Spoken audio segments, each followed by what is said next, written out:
Once again, hello and aloha to all the Baha'is and non-Baha'is of the world. My name is Abbas Tamori. Time is 6 minutes past 10 on Sunday, I believe the 3rd of April 2022. Continuing on my last topic about the major plan of God, I will be speaking about the minor plan of God. But prior to that, I would like to address one of the comments from one of the Baha'i friends that have been made about my last videos. I can see the sincerity that he likes to defend, the faith of God through his own opinion and his own concept, which is supported, of course, by the text as he sees it. It is okay to disagree. It's a principle, a way of progress spiritually in the Baha'i faith is that the opinions have to clash into each other, not personality. So, and this gentleman believes I'm the elder of God, but he also believes I can be wrong. I did say once to him, you can't say this, either this or that, I can't be an elder and also I'm wrong. Then what's the use of being an elder, if I could be wrong? And then he mentioned that I'm not infallible. That is true. I'm not infallible, but I'm not incorrect. This is very important. The elders, as Shogi Effendi, I bring you the text, they're called upon by God, by Baha'u'llah, to continue his will in the earth, as he did it many times as he was having a physical life here. Many people he chose to do things. Those who represented him to go around the world to talk on his behalf, they were directly talking about the will of Baha'u'llah. So, if you disagree with me, it's okay. You can bring your opinion, but if you say I'm wrong and I'm incorrect, then you're directly disputing with Baha'u'llah. If I'm not an elder of Baha'u'llah, if I'm wrong, then Baha'i faith is wrong. Then Baha'u'llah is wrong. Then there is no God. Then the whole shebang of things goes together. This is very important. But this does not make me infallible. Infallible is a very amazing word. Baha'u'llah could do anything. He could destroy this planet if he wants to. He can order thousands of people die as he did. I am only infallible in what I'm doing, the interpretations, which cannot abrogate the interpretation of Abdul-Baha and Shogi Effendi. But continuing that, within that framework, I will bring a say-so. This part, that's enough to explain, but we should be very careful and not to get into personality. If you say I'm dishonest and I'm arrogant, I don't know how to answer that. Because Baha'u'llah says no one knows what his own end shall be. In order for us as a Baha'i to mark down a person as arrogant or as this or as that spiritually, then we have to assume a station way bigger than a human being. Only Baha'u'llah can call a person transgressor. Nobody else really can authentically say that. So we should be staying away from that, okay? That's not scientific. So it is too good, it's not too bad to bring these quotations from Shogi Effendi, where he says what he is as a guardian, and then he relates this that the future guardian should do the same thing. It's in the World Order of Baha'u'llah, page 151. Quote, the fact that a guardian has been specifically endowed with such power as he may need to reveal the purport and disclose the implications of the utterances of Baha'u'llah and of Abdul-Baha does not necessarily confer upon him a station co-equal with those whose words he is called upon to interpret. So an elder is called upon to do that. Okay.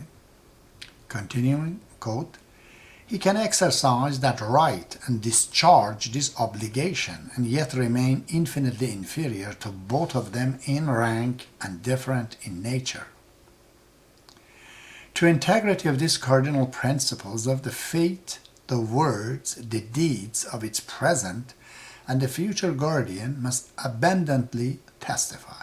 By their conduct and example, they must needs establish its truth upon an unassailable foundations and transmit to future generation unimpeachable evidences of its reality. So, I will speak later on about there are actually three types of guardianships. The guardianship of the elders are specific. Future guardians, essentially, which is a general term Shoghi Effendi used, they are a specialist in interpreting, but they work under the universal house of guardianship.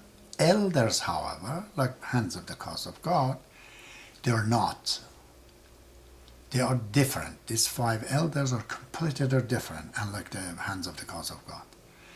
There are five of them, comprising the five star, the five-sided, five-pointed star that belongs to Bob.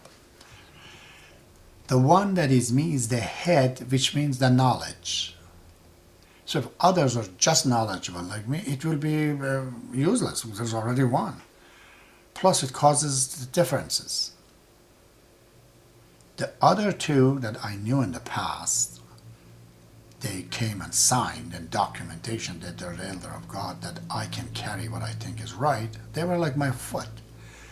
Without the foot, a head cannot walk. It's rootless.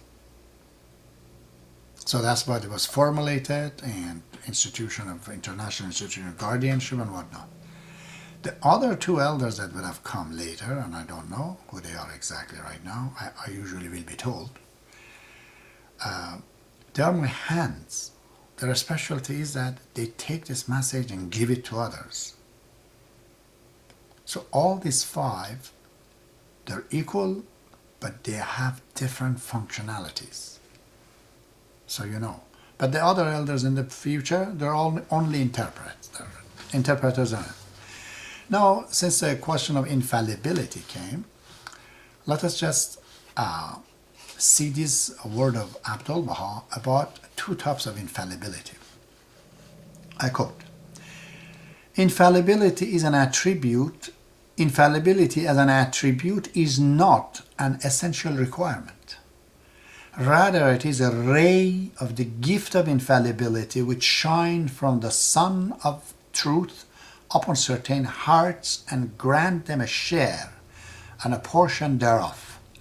Although these souls are not essentially infallible, yet they are under the care, protections, and unerring guidance of God, which is to say, God guards them from error.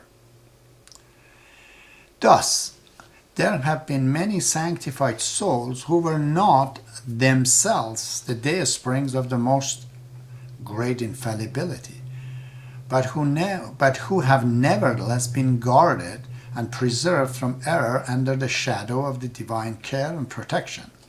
For they were the channels of divine grace between God and man.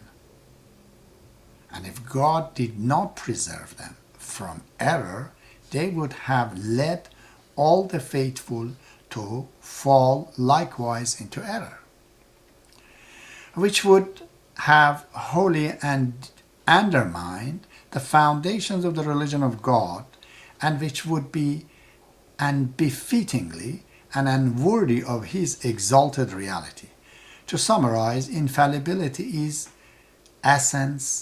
in essence, is confined to the universal manifestation of God, And infallibility as an attribute is conferred upon sanctified souls. For instance, the universal laws of justice, if it be established under necessary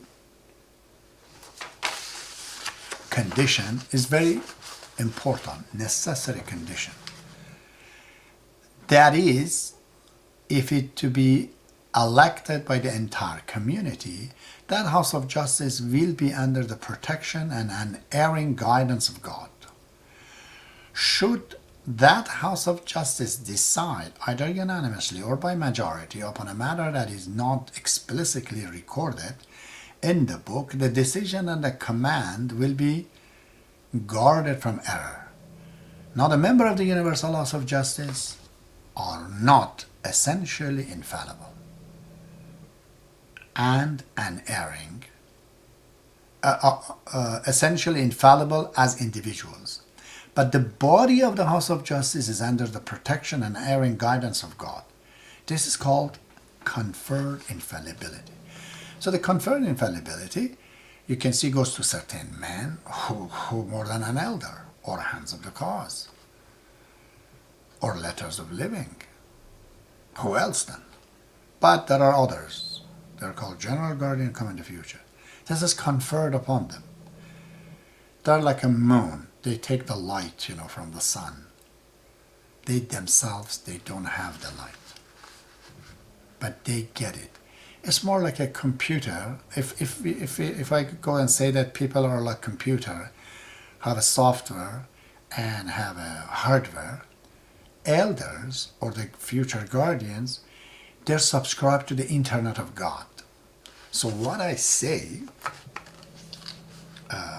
in content, it is the will of Baha'u'llah. If you don't accept it, you're out of Baha'i faith. But I'm not saying I'm better than you. I'm more important than you, no. But do not undermine my office. It's not my creation. It's the creation of God. It's like a policeman. Who can have a gun and go kill somebody? He will be getting arrested right away, but not a policeman.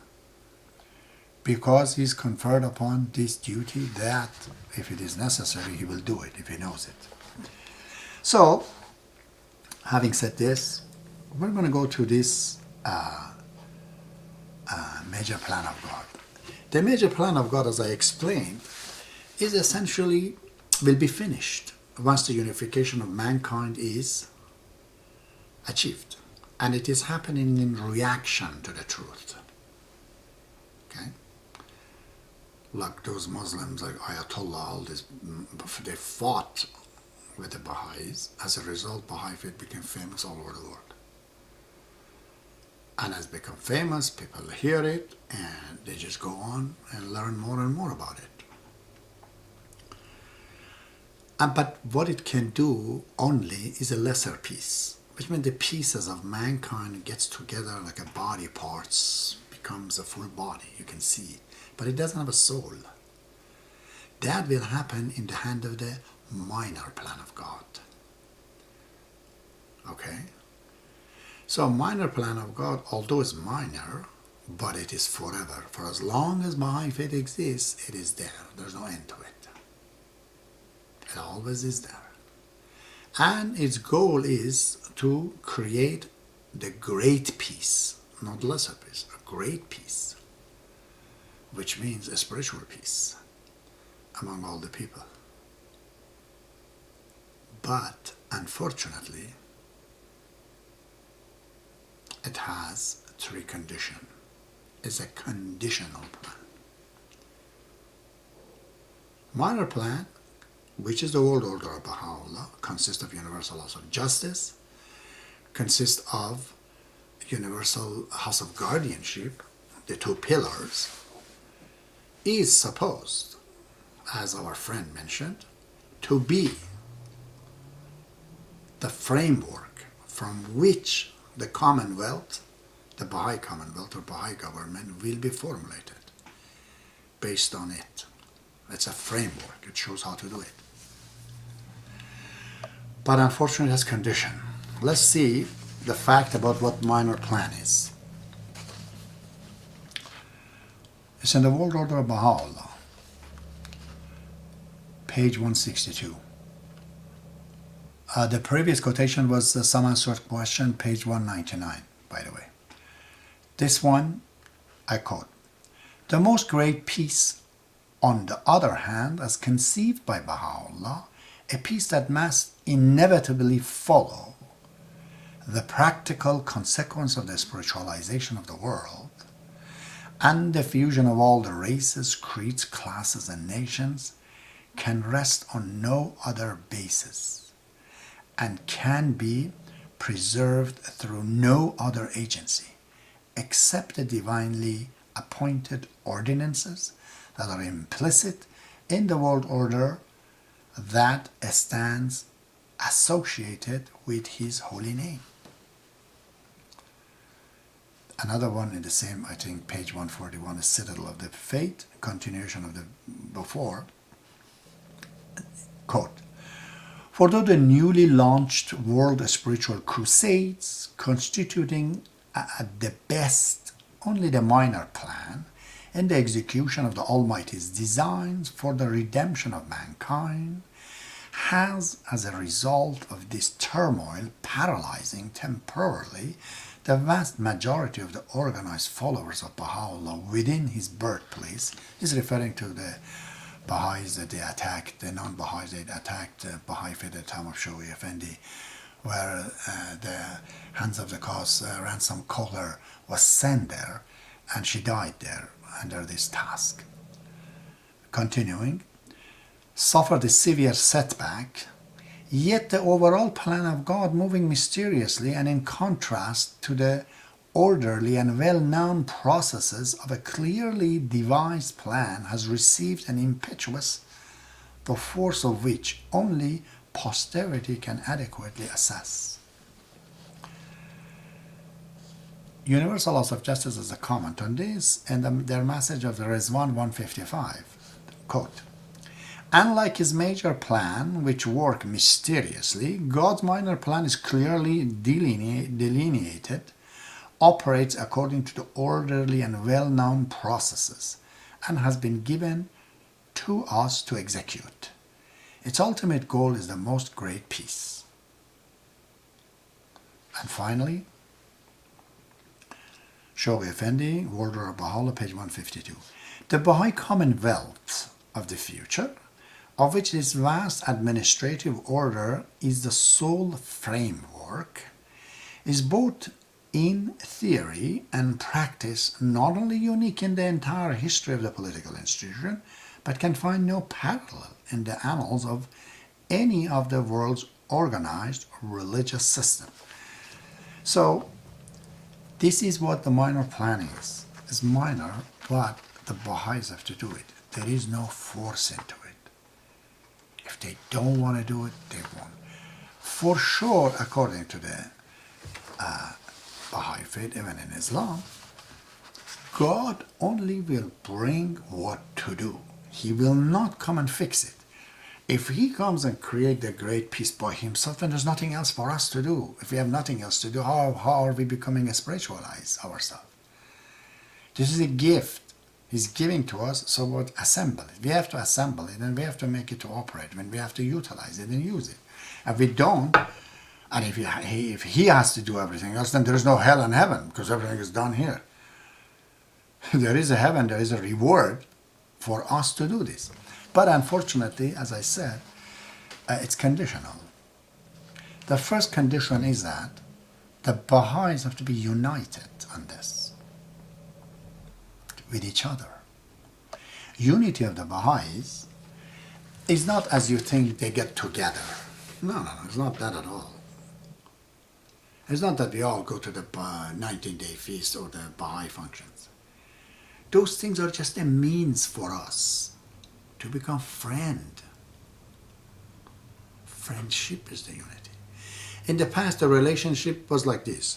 Either you obey me or I obey you. It was based on one in command. Marriages was like that too. In the Baha'i faith, it's not like this. The two people, equally, they come together to create a third one. So, there are many ways you can say what the Baha'is should do. Essentially, number one, if you believe I'm elder of God, to tell you to enjoy this missionary of God is that look at assemblies and administration like a broker, like a dating site. They'll bring you guys together. What are you supposed to do? You're supposed to, after the meeting finished, try to get each other addresses, each other's phone each other, find out who needs what, try to become friends, invite them, not just every 19 days, other times. The idea is that we have to be friends. Out of friendship, something amazing will happen. Without this, we're not going to be able to teach, and we're not going to achieve nothing. So this is number one. This unity is very important. You only know a bit of it, but this institution called Universal Laws of Justice, they have done so much to me. Only God knows what psychological effect they had on me. My family, everything was destroyed by them. But I found out in the light of unity, I actually said that the Universal Laws of Justice developed and came into being by the hands of the cause of God in 1963 in Israel. That is the only universal laws of justice. No other universal laws of justice can in the future come around. If they come, they're not good. Okay? So I accept it. I'm not against any individual, by the way. That's funny. Why would I? It's just the ignorance is behind it. Not knowing, oblivion. We have to give each other a break, okay? So, and the second thing is that, as Shogi Effendi says, it's conditioned upon that we understand it. We understand this revelation of God.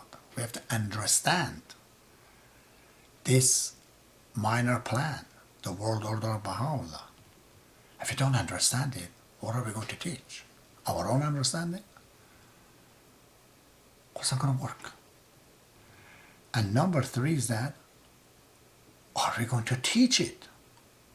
If I don't teach it, how are you supposed to create a universal peace and the great peace and spiritualize the world if the number of Baha'is are so dismal? It's just not functional. It's impossible, isn't it? And if you don't know it, every one of us talks something different.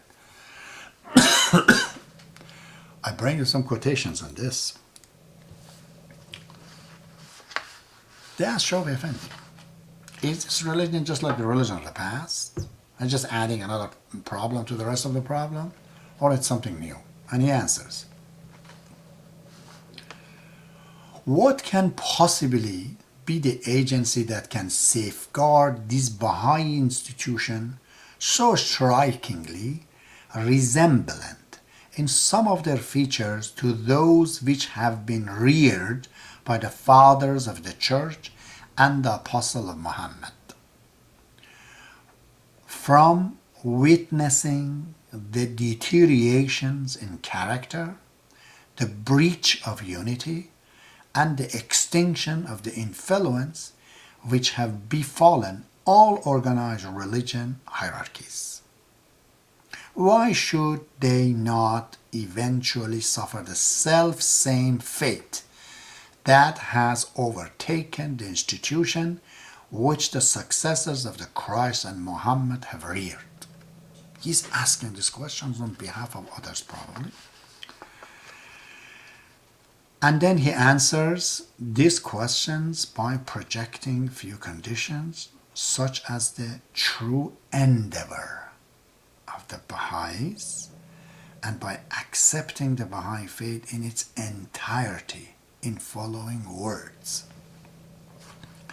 Upon the answer given to these challenging questions will in a great measure depends the success of the effort which believers in every land are now exerting for the establishment of the God's kingdom upon earth.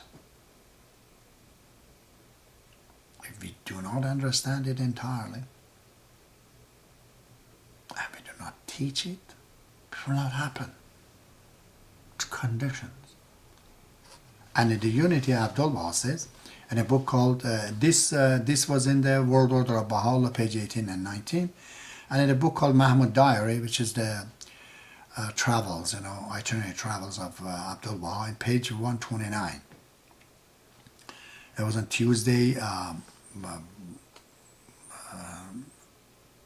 in New York, page 129 anyways. He said that if the Baha'is should become divided into two branches, each establishing a house of justice for its own in opposition to each other, both would be false. So it is possible that the Baha'is not going against the book, but going against each other. China and a few other countries, there just need to be 3 countries. They have their own national assembly, local assemblies. You don't need that many number. If you have 2 local spiritual assembly, the third 9 become national spiritual assembly. That's only 18. 3 countries, 3 times 18. That's what, 48 something? 56, I think. 56 Baha'is. And they have another 9. They can call that universal laws of justice. It's legal. And there's a lot of universal laws of justices all over the world. So this is one of the big functions of the elders. I say today, let it be written, only the universal laws of justice that was formulated under the hands of the cause in 1963 is the true one. Whether it fails or not, still that is the intention of God. Any other national universal laws of justice everywhere else is false. So that's why I put a damper on it. But teaching the cause of God, which by the way brings knowledge. Don't go read the books. You as a Baha'i know enough. Just feel united with the Baha'is around your place. Befriend, that's what unity means. And out of the friendship something good happens. Out of that you will automatically, when you're asked questions, you will go read books and learn. If these 3 conditions are not met, I'm sorry, we will not have a minor plan. We will not have a world order of Baha'u'llah. We don't. So, what do we do now? It's going this way right now, the way I see it. We need serious endeavor. Examples of it are thousands. Look at Martha Ruth. You say, I don't feel to teach. You go on, force yourself into teaching. It's just like going on a machine, a sport machine, you're trying to make a good, strong body. Soul is the same way. You go do it and then you like it. It's the best entertainment. You want to create a great peace, the government of the world to accept the Baha'is, to be the framework of their governments, their commonwealth to be built based on that. Look at Israel. Read it. There were few Israelis, not too many. Legally, they lobbied the whole world in the United Nations in any possible way that they can imagine to create Israel. That's an endeavor. Such endeavor is necessary for the Baha'is to do that. But we cannot do it like a chore.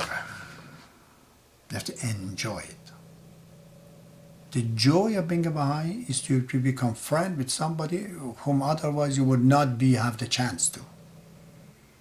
Because the dating service of the Baha'is, which is this administration, are bringing you together to do that. So utilize it, do it. So, but if we couldn't, It's okay. The Baha'i faith stays there. The means is gone.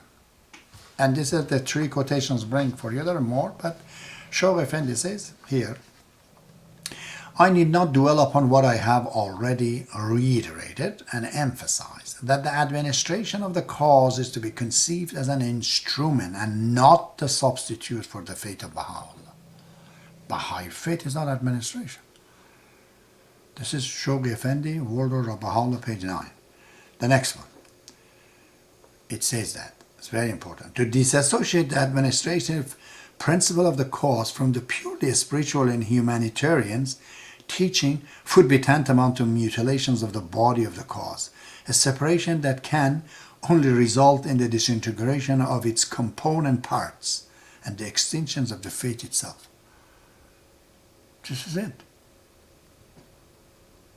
If you don't accept universal laws of guardianship, my eldership, which allows to have that institution, I'm not the goal, I'm just a catalyst, but the institution of guardianship, don't accept it, then universal laws just cannot enact any laws.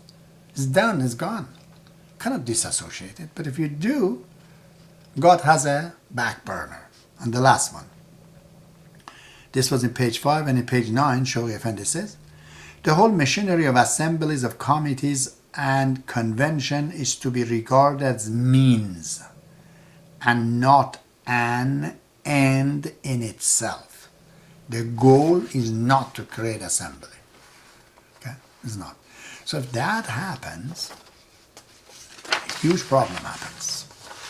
Now we have Baha'is. Shall we say, there no longer can be controlled and assembled by the universal laws of justice, because this is just a one-sided thing, you know. It has to have the universal laws of guardianship.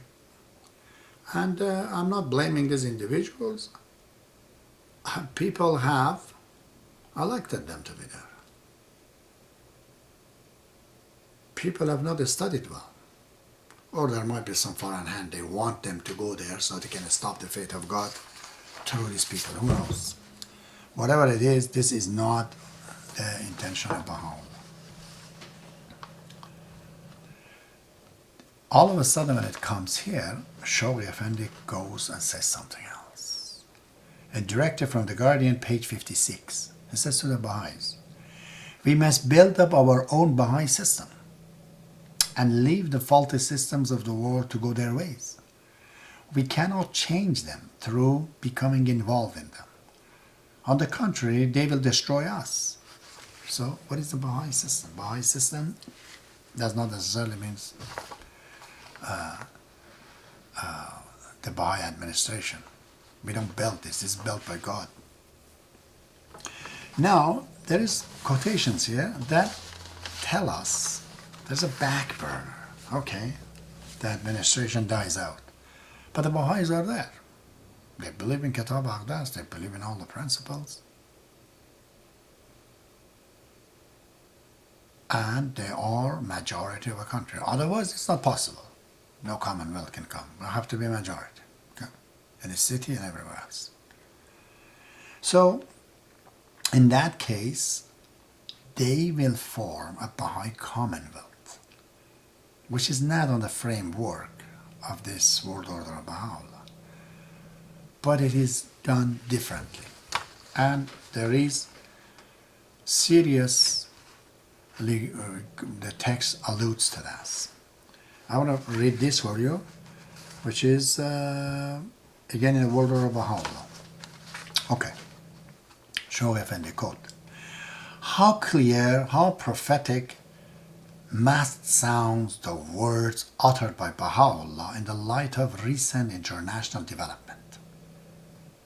Be united, O concourse of the sovereigns of the world, for thereby will the tempest of discord be stilled amongst you, and your people and your peoples find rest. Should any one of them amongst you take an arm against another, rise ye all against him, for this is naught but manifest justice. The time must come.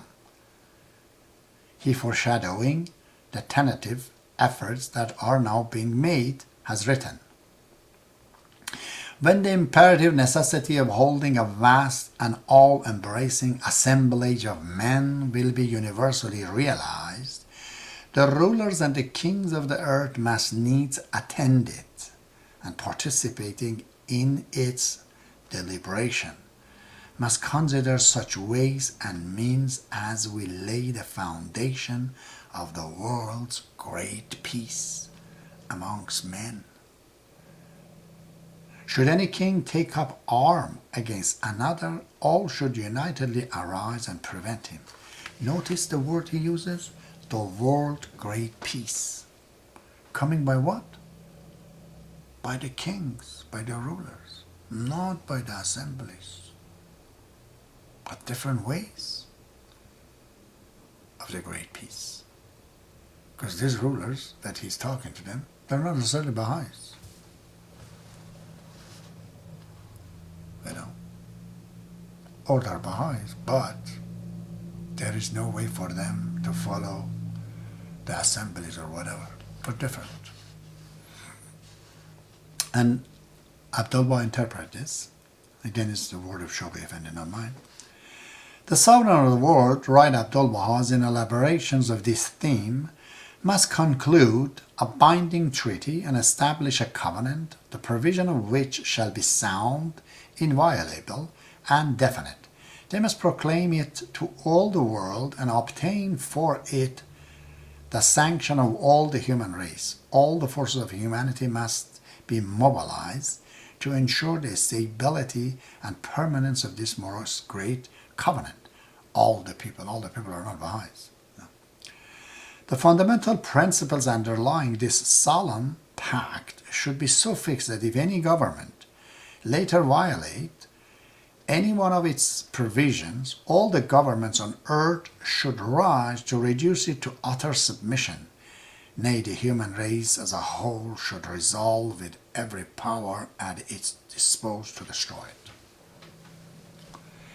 This way of talking that is in the writing, it is not talking about the Baha'i administration and the minor plan. This is different things. It's a Baha'i ways, but people are Baha'is and non-Baha'is in it. Or there's Baha'is that they're not a follower of this administration. This was in the page 192 in the World Order. And finally, the unity of the human race as envisaged by Baha'u'llah implies the establishment of a world commonwealth in which all the nation races, creeds and classes are closely and permanently united, and in which the autonomy of its state member and the personal freedom and initiative of the individuals that compose them are definitely and completely safeguarded. This commonwealth must, as far as we can visualize, it consists of a world legislatures. This world legislature is not the universal laws of justice. It's not also a non-Baha'i things, because it says they have to create peace. Great peace is done by the Baha'is, not by the non-Baha'is. It's not a part of the major plan, it's a part of a minor plan, whose member will, as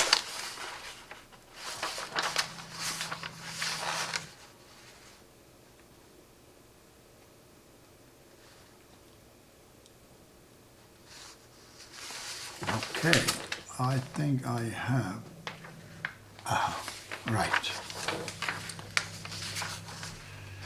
So let me go back because I cut off. The unity of human race as envisaged by Baha'u'llah implies the establishment of a world commonwealth in which all the nation, races, creeds and classes are closely and permanently united, and in which the autonomy of its state member and the personal freedom and initiatives of the individuals that compose them are definitely and completely safeguarded. This commonwealth must, as far as we can visualize, consist of a world legislature whose member will, as the trustees of the whole of mankind, ultimately controls the entire resources of all component nations, and will enact such laws as shall be required to regulate the life, These laws may not be necessarily the laws of Kitab Aqdas. Some of it may be, some of it may not be. Somewhere it could be kingdom in some countries they may be a republic, some places could be secular, some places may be more or less is based on their choices. Safeguard the life, satisfy the needs and adjust the relationship of all races and people. A world executive. The universal verses cannot execute anything. They just can say what is right or wrong. But we need an executive power. An executive backed by an international force will carry out the decision arrived and apply the law enacted by these world legislatures, and will safeguard the organic unity of the whole Commonwealth. The laws have to be enacted. These are not enactments that are already done by the Shoghi, by the Baha'i, Kitab Aqdas and others. A world tribunal will educate and deliver its compulsory and final verdict in all and any dispute that may arise between the various elements constituting this universal system. A mechanism of world intercommunication will be devised, embracing the whole planet freed from the national hindrances and restrictions, and functioning with a marvelous swiftness and perfect regularity. A world metropolis will act as the nerve center of the world civilization, the focus towards which the unifying forces of life will converge, and from which its energizing influence will radiate. A world language will either be invented or chosen from among the existing language and will be taught in the schools of the federated nation as an auxiliary to their mother tongue. A world script, a world literature, a uniform and universal system of currency, of weight and measures, will simplify and facilitate the intercourse and understanding among the nations and races of mankind. In such a world society,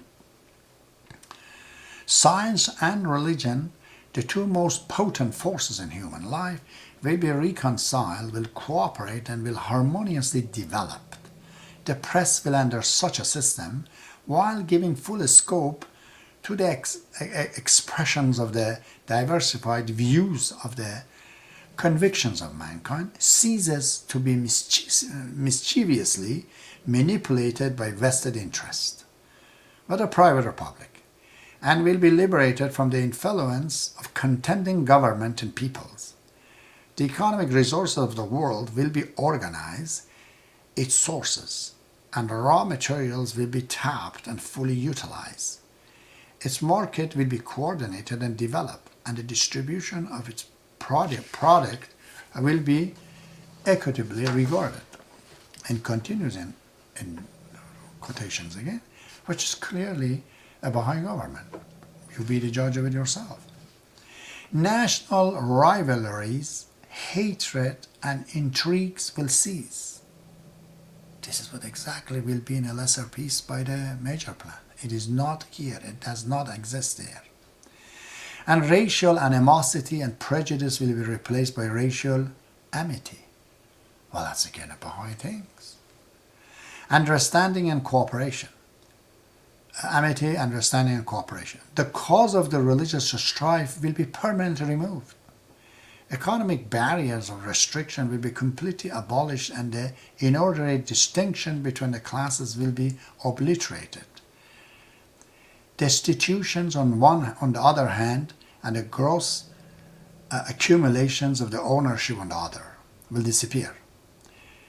The enormous energy dissipated and wasted on war, whether economic or political, will be consecrated to such ends as will extend the range of human intervention and technical development, to the increase of the productivity of mankind, to the extermination of disease, to the extension of scientific research, to the raising of the standard of the physical health, to the sharpening and refinement of the human brain, to the exploitations of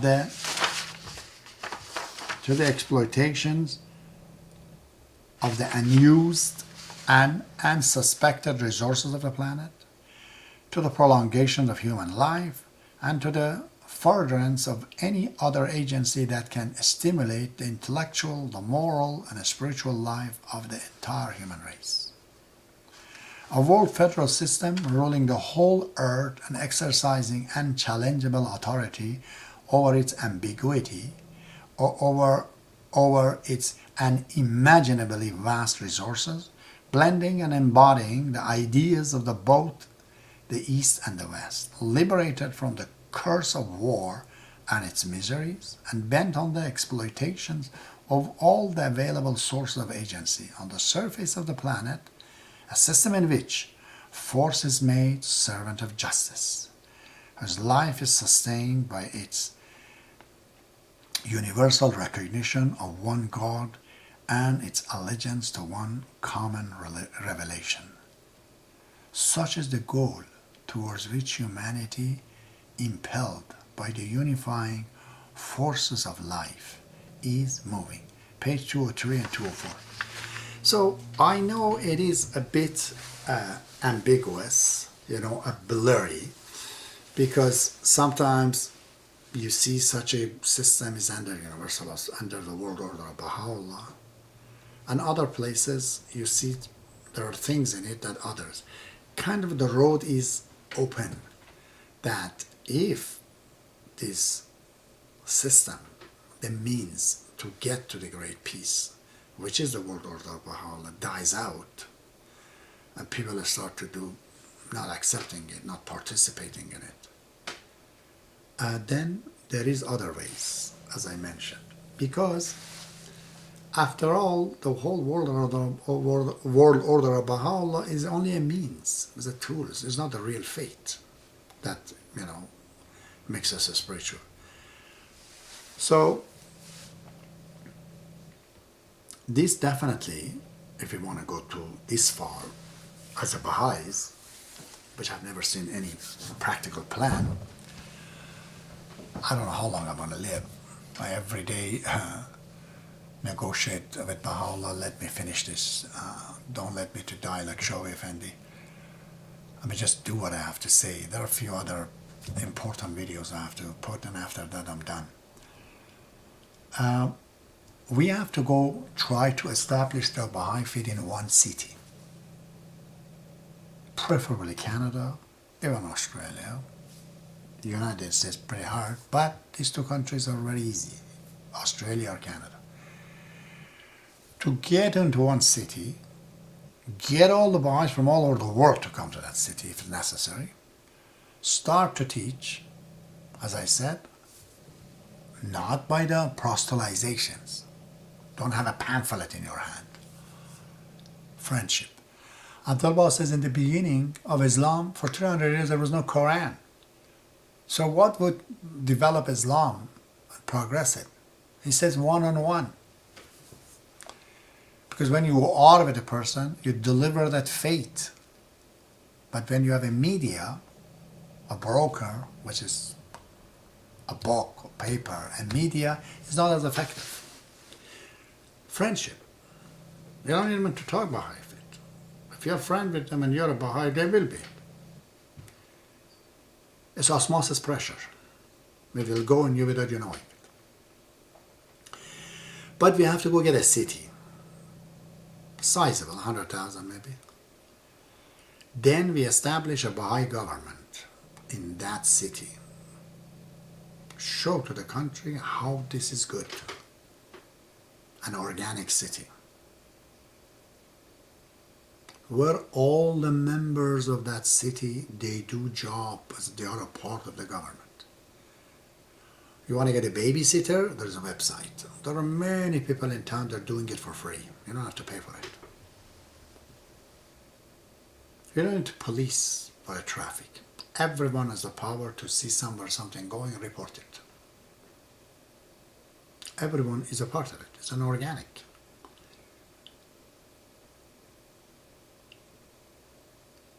Playboy magazines and prostitution's house, they're all allowed to be, but not in town, outside.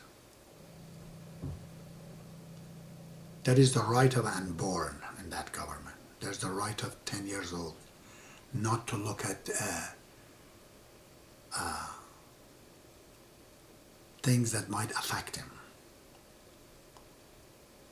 You can't be a homosexual in the middle of the city kissing each other, because that confused my 10 years old son. And confusions of the innocent is illegal in that system. But it's not illegal for you, whatever you want to be. That doesn't stop you to go to heaven.